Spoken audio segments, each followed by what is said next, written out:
1.56 million pesos na halaga ng pinaghihinalaang shabu na samsam sa Altavas, dalawang high-value individuals, Tiklo. Whale shark watching at coral diving project ilulunsad na ngayong Hulyo sa Libertad Antique. Proyektong Rags to Richness inilunsad sa Kalibo. PNP magtatalaga ng 6,000 na pulis para sa impeachment trial ni VP Sara ngayong Lunes. Lamberto H. Terrell National High School nagwagi ng gold sa poster making contest ng 11 Aklan Provincial Rescue Olympics 2026. MAPI TV mula sa PCSO na ipamamahagi sa iba't ibang probinsya, sumailalim sa checking at inspection. DepEd nagbabala ng parusa laban sa bomb threats sa mga paaralan. Utang ng Pilipinas pumalo na sa 18.55 trillion pesos batay sa Bureau of the Treasury.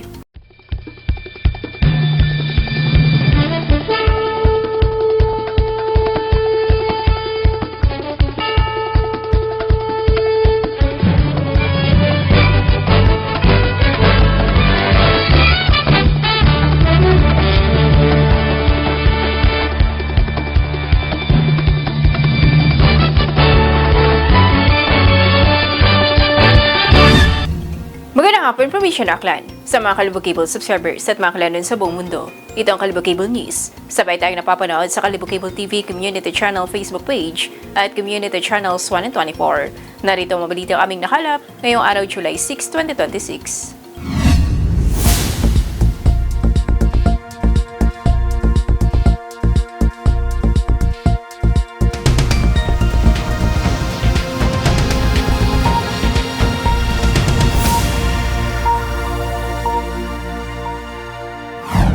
Nasamsam na mga kapulisan ang 1.56 million pesos na halaga ng pinaghihinalaang shabu sa Altavas, kung saan tiklo ang dalawang high-value individuals.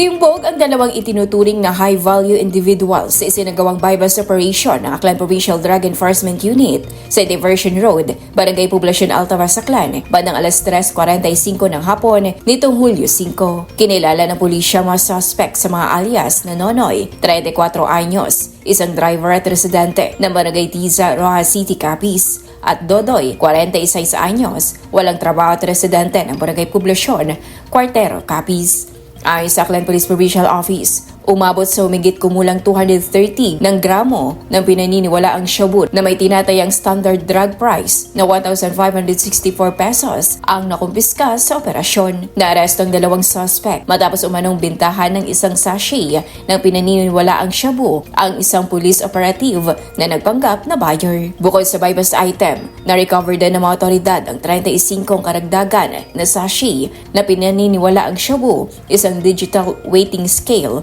mark money na nagkakalaga ng 4,100 pesos, 3 cellphone, 3 wallet, isang toddler, lighter, at iba pang drug paraphernalia. Ang operasyon ay sinagawa ng Aklan PDEU sa pakikipag-ugnayan sa First Aklan Provincial Mobile First Company, Altavas Municipal Police Station at Philippine Drug Enforcement Agency. Kasulukuyang nasa kustodiya ng Altavas Municipal Police Station ang mga suspect habang inihahanda ang kasong paglabag sa Republic Act No. 9165 o ang Comprehensive Dangerous Drugs Act of 2002 laban sa kanila.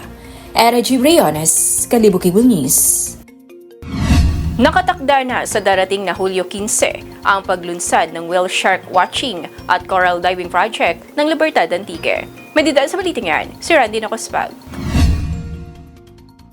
Nakatakda ng ilunsad ang whale shark watching at coral diving project sa Libertad Antique sa darating na Hulyo 15. Layunin ng proyektong ito na mapalakas ang turismo at paglikha ng maraming kabuhayan sa mga residente.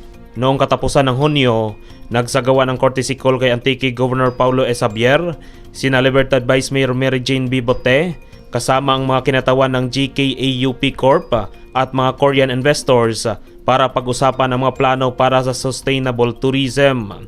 Nais nitong maipakita ang yamang dagat ng Libertad sa pamamagitan ng whale shark watching at coral diving, gayon din ang pangangalaga sa likas na yaman.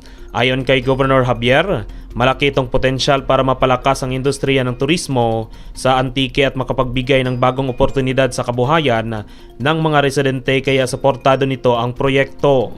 Patuloy naman ang paghikayat ng pamunuan ng Libertad Whale Shark na abangan at puntahan ang kanilang world-class whale shark watching sa Antique. Randy Nakuspag, Kalibo Cable News. Inulunsad ang proyektong Rugs to Richness sa Kalibo.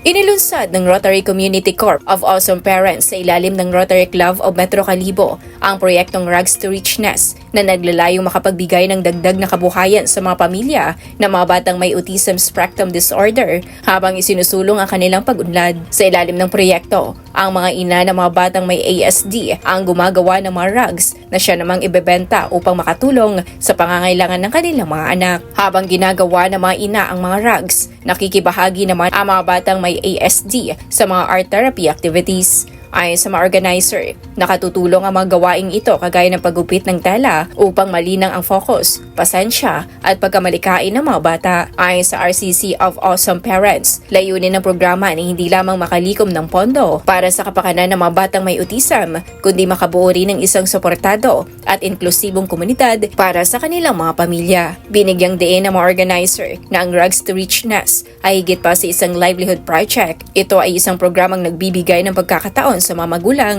na magkaroon ng pagkakakitaan habang tinutulungan ang kanilang mga anak na mapaunlad ang kanilang mga kasanayan sa pamamagitan ng makabuluhang gawain. Era Gibriones, Kalibo Cable News. Philippine National Police nagdalaga ng mahigit 6,000 na pulis para sa impeachment trial ni Vice President Sara Duterte ngayong Lunes. Madidal sa baliting yan, si Jelon Rosales. Magtatalaga ng 6,630 na police officers sa paligid ng Senado sa Pasay City sa pagsisimula ng impeachment trial ni Vice President Sara Duterte ngayong Lunes, July 6. Ito ay batay kay Philippine National Police Spokesperson, Police Colonel Allen Reyco, na kung saan mayroon na rin nakatalaga na comprehensive security plan. Maliban dito, nagsagawa din ng intelligence monitoring laban sa anumang banta. Samantala, pinag-pray over at binasbasan sa isang misa sa Pasay City nitong linggo ang mga kongresista at abogadong magsisilbing prosecutor sa impeachment trial ni Vice President Sara Duterte. Jelena Rosales, Kalibo Cable News.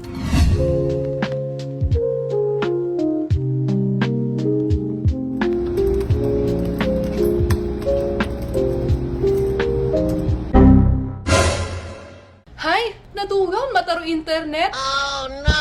May deadline pa ako hinagahay. Katagamad Hindi nakagawa ng research dahil nawala ng internet. Magkalibo-cable na kasi.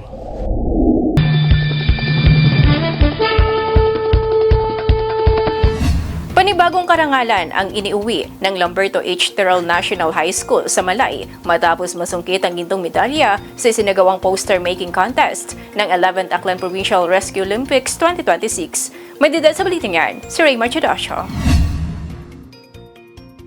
Nag-uwi ng karangalan ang Lamberto H. Terrell National High School matapos masungkit ni LG Paul Villorente ang gold medal sa poster-making contest ng 11th Aklan Provincial Rescue Olympics 2026. Isinagawa ang kompetisyon sa Aklan Sports Complex sa Kalangkang Makatoa, Aklan, kung saan ipinamalas ng mga kalahok ang kanilang husay at sining habang isinusulong ang kahalagahan ng disaster preparedness at community resilience. Ayon sa paaralan, naging posible ang tagumpay ni Villorente sa tulong ng kanyang coach na si Chizelle Sabilio, gayon din ang patuloy na suporta ni na Head Teacher Juan Churchill Gombok ng Malay Disaster Risk Reduction and Management Office ng Malay, Malay Municipal Mayor Frolibar Bautista, maging ang District Office at ang kanyang pamilya. Ang naturang tagumpay ay isa na namang patunay ng husay at talento ng mga kabataang Lambertians sa larangan ng sining at advokasya para sa paghahanda sa sakuna.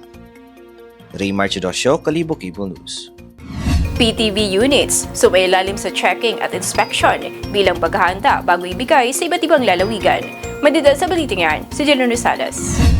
Dumating na sa Nasipit Port ang mga patient transport vehicle units para ipamahagi sa iba't ibang provincial local government units at mga munisipalidad sa Mindanao sa ilalim ng Medical Transport Vehicle Donation Program ng Philippine Charity Sweepstake Office. Bilang preparasyon sa turnover ng mga PTV, sumailalim muna ito sa checking at inspection bilang paghahanda bago ibigay sa mga lokal na pamahalaan. Ang nasabing mga PTV ay alinsunod sa adhikain ng administrasyon ni Pangulong Ferdinand Marcos Jr. na gawing mas accessible ang mga serbisyong pangkalusugan, lalo na sa mga komunidad na higit na nangangailangan. Sa pamamagitan ng mga PTV, mas mapapabilis ang serbisyong medikal at magiging maayos ang pagdadala ng mga pasyente patungo sa mga pagamutan. Jelana Rosales, Kalibo Cable News. Nagbabala ang DepEd laban sa pagpapakalat ng bomb threat at prank calls sa mga paaralan. Kasunod ito ng mga sunod-sunod na banta matapos ang school shooting sa Tacloban City. May detalye sa balitang yan, Liza Rosales.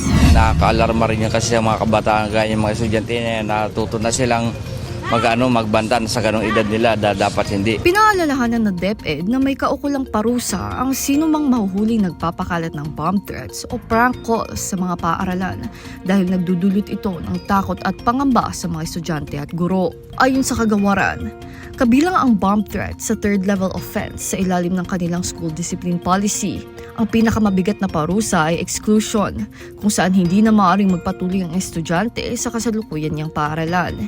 Kung minor de edad ang sangkot, ire-refer siya sa DSWD para sa intervention, habang sa PNP naman kung 18 years old pataas. Nilinaw ng DepEd na maaari pa rin mag-enroll ang estudyante sa ibang paaralan matapos ang proseso. Pinalawak na rin ang kagawaran ng monitoring, kabilang ang social media, upang agad matukoy at maaksyonan ang mga ganitong insidente. Hinimok din ng DepEd ang mga magulang at komunidad na makiisa sa pagpigil sa pagpapakalat ng bomb threats upang mapanatiling ligtas ang mga paaralan. Liza Rosales, Kalibo Cable News. Utang ng Pilipinas, pumalo na sa 18.55 trillion pesos batay sa Bureau of the Treasury. May detalye sa balitang yan, Jelana Rosales. Pumalo na sa 18.55 trilyon noong Mayo ang utang ng Pilipinas batay sa huling ulat ng Bureau of the Treasury. Kung ikukumpara noong Abril, mas mataas ang buwan ng Mayo ng 0.41% o 76.11 bilyon. Ang nasabing pagtaas ng utang ng Pilipinas ay dahil sa patuloy na paglalabas ng mga domestic securities para pondohan ang mga pangangailangan ng Pilipinas. Sa kabuuan, 12.50 trilyon ang domestic debt at 6.5 trilyon ang external debt, habang tumaas naman ang guaranteed obligation sa 443.50 bilyon. Jelana Rosales, Kalibo Cable News.